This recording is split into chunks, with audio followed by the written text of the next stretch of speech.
Chapter 7. The Riverfront Ritual, New Orleans, July 1925. The Mississippi River whispered secrets as it lapped against the docks, its murky waters reflecting the faint glow of a crescent moon. The riverfront was a labyrinth of warehouses and shipyards, a shadowed world where the city's underbelly thrived, bootleggers, smugglers, and worse. Julien Dubois moved silently through the darkness, his polished shoes scuffing against the splintered planks, his dark eyes scanning the shadows for any sign of movement. The air was heavy with the scent of salt water, tar, and decay, a reminder that New Orleans was as much a city of rot as it was of revelry. At 35, Julien had walked these docks before, chasing leads on stolen goods or missing persons, but tonight felt different. The weight of Eloise's warning, a warehouse on the riverfront where they prepare, pressed down on him, mingling with Mama Zora's words about a ritual needing blood, souls, and a sacrifice. His hand brushed the rosary in his pocket, a reflex that offered little comfort now.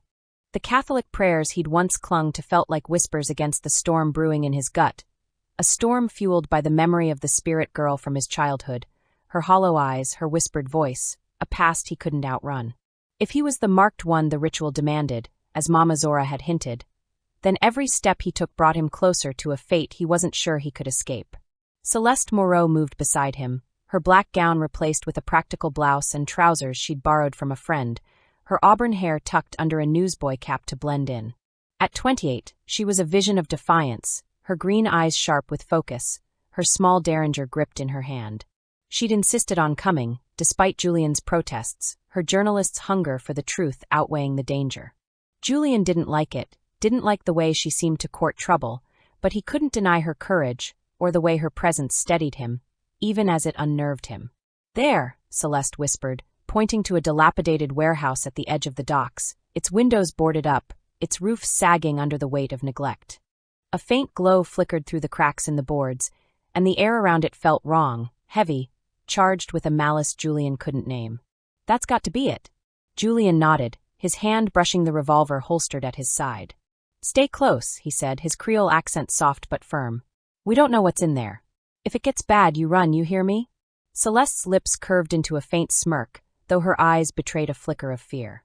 "I'm not running, Dubois," she said, her voice low. "We're in this together." Julien didn't argue, there was no time. They approached the warehouse, keeping to the shadows, their footsteps muffled by the river's constant murmur. A rusted padlock hung on the door, but it was broken, the chain dangling like a noose. Julien pushed the door open, the hinges groaning in protest, and slipped inside, Celeste right behind him. The interior was a cavern of darkness, the air thick with the scent of mildew and something sharper, blood, maybe, or something worse. Crates were stacked haphazardly, their contents spilling out onto the floor, ropes, tarps, and what looked like ritual tools.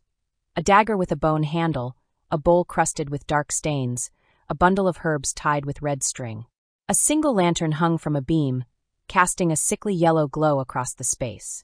In the center of the warehouse, a circle had been drawn on the floor in what looked like ash, its edges marked with symbols Julien recognized from the victims' bodies, crescent moons encircled by thorns. Inside the circle, a wooden table stood, its surface stained with blood, and on it lay a small pile of objects. A locket, a man's pocket watch, a woman's hairpin, trophies. Julien realized, his stomach churning. They belonged to the victims, keepsakes taken by the killer. Celeste's breath caught as she stepped closer, her derringer still in hand, her notepad forgotten for the moment. "This is it," she whispered, her voice trembling with a mix of fear and excitement. "This is where they're doing the ritual. Look, those symbols, the blood. It's all here." Julien crouched beside the circle, his gloved hand hovering over the ash. The air felt heavier here, oppressive, as if the space itself was watching.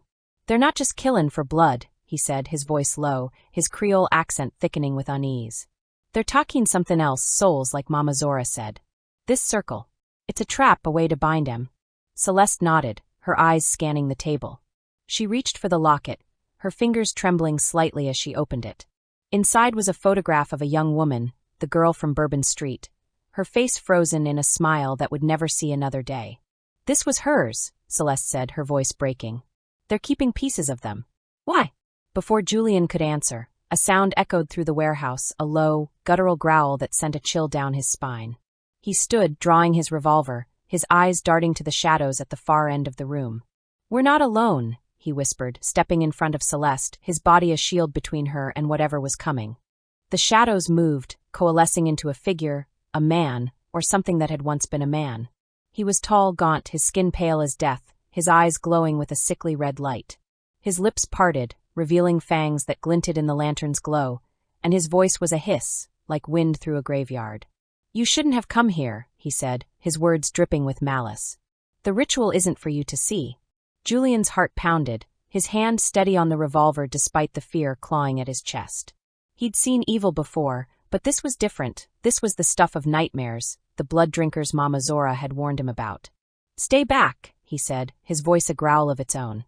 "We don't want trouble. Just answers." The vampire laughed, a sound that made Julian's skin crawl, and lunged forward, moving faster than any human could. Julian fired, the gunshot deafening in the enclosed space, but the bullet only grazed the creature's shoulder, drawing a hiss of pain but not slowing it down. Celeste fired her derringer, the shot hitting the vampire's chest, and it staggered, black blood oozing from the wound. But it wasn't enough. "Run!" Julian shouted, grabbing Celeste's arm and pulling her toward the door. The vampire recovered, its growl echoing as it gave chase, its claws scraping against the wooden floor. Julian pushed Celeste ahead of him, his mind racing as he searched for a way out. The door was too far, they wouldn't make it. Celeste stumbled, her cap falling off, her auburn hair spilling free as she turned to face the creature. "Julian, the lantern!" she shouted, her voice sharp with adrenaline. Julian understood immediately, spinning to grab the lantern from its hook and smashing it against the floor. The glass shattered, oil spilling across the wood, and the flame caught, spreading quickly through the dry crates and debris. The vampire hissed, recoiling from the fire, its red eyes narrowing with rage. Julian grabbed Celeste's hand, pulling her toward the door as the flames roared behind them, the heat searing their backs. They burst into the night air, the coolness of the riverfront a shock after the inferno, and kept running until they reached a stack of barrels near the water's edge, collapsing behind them to catch their breath. Julian's chest heaved, his revolver still in hand, his dark eyes scanning the darkness for any sign of pursuit. The warehouse was ablaze now, orange flames licking at the night sky, the crackle of burning wood mingling with the river's murmur. "You okay?" he asked, his voice rough, his hand still gripping Celeste's. She nodded, her green eyes wide but steady, her breath coming in short gasps. "I'm fine," she said, her voice trembling slightly. That was a vampire, Julian. A real one. We just fought a vampire." Julian's jaw tightened, the reality of her words sinking in. He'd wanted to deny it, to cling to the logic his Catholic upbringing demanded, but there was no denying what they'd seen. "Yeah," he said finally, his voice low. "And if there's one, there's more. LaRue's got to be part of this, we need to go back, press him harder." Celeste shook her head, her hand brushing his arm, a gesture of comfort that surprised them both. "Not tonight," she said, her voice softer now. "We need to regroup, figure out what we're up against. That ritual. It's real, Julian. And if they're taking souls, we need to know why, and who they're coming for next." Julian nodded, his hand covering hers for a moment, the contact grounding him in a way he hadn't expected. "All right," he said, his voice gruff but warm. "We'll figure it out together." As they sat there, the burning warehouse casting flickering shadows across the docks, Julian felt the weight of the night pressing down on him. The spirit girl from his past, the vampire's red eyes, the ritual that threatened to claim more lives. New Orleans was a city of shadows, and they were running out of time to step into the light.